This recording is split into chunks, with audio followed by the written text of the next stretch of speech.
I'm Steve Wiggins, and this is the Groundworks Ministries podcast. Now, today we're reading from the book of Acts, chapter 7. Let's focus on verses 55 through 60, and we're going to roll into Acts chapter 8, verse 1.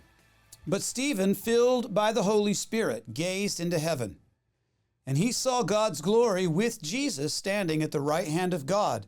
And he said, "Look, I see the heavens open, and the Son of Man standing at the right hand of God." And then they screamed at the top of their voices, stopped their ears, and rushed together against him. They threw him out of the city, and they began to stone him. And the witnesses laid their ropes at the feet of a young man named Saul. They were stoning Stephen as he cried out with a loud voice, "Lord, do not charge them in this sin." And saying this, he fell asleep. Saul agreed with putting him to death. Now, in the early church era, following Jesus' resurrection, followers of Jesus were considered by the greater Jewish community to be a sect of Judaism, much the way that most of the Jewish community considers the Lubavitch sect of Orthodox Judaism today.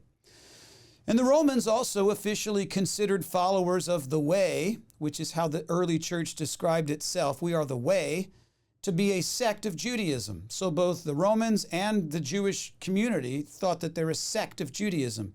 They didn't think they were a whole new other religion. In fact, the first disputes within the early church concerned Jewish believers who were being influenced by, or had been influenced by, Gentile culture.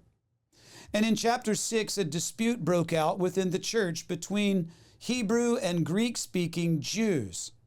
A prejudice which existed in the mainstream Jewish culture had made its way into the young Christian community.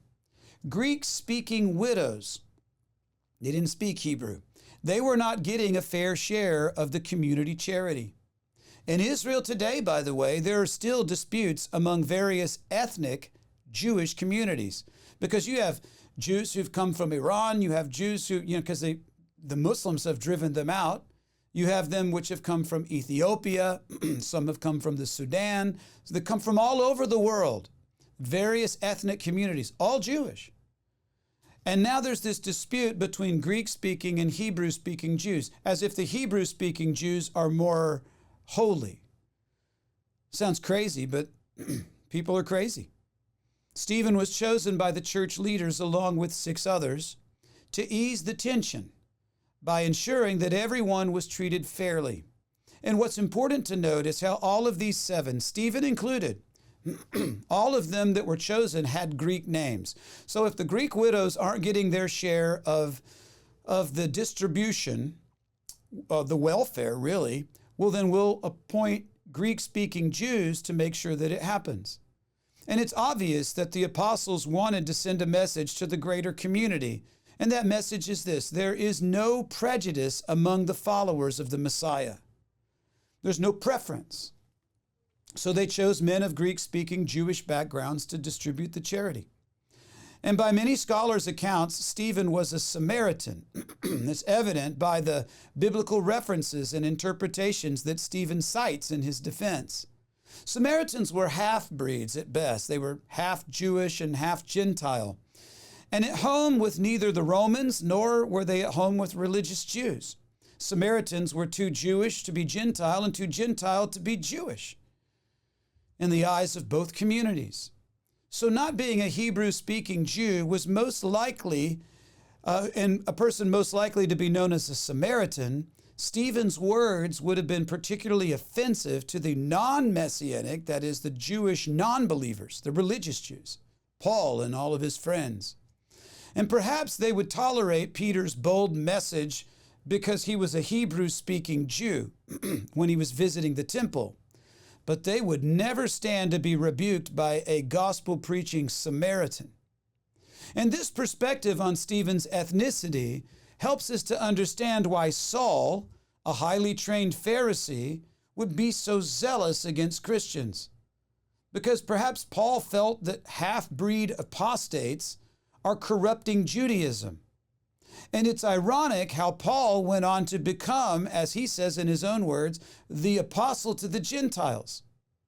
And according to Jewish custom, whenever someone was sentenced to stoning, there were supposed to be 2 lookouts.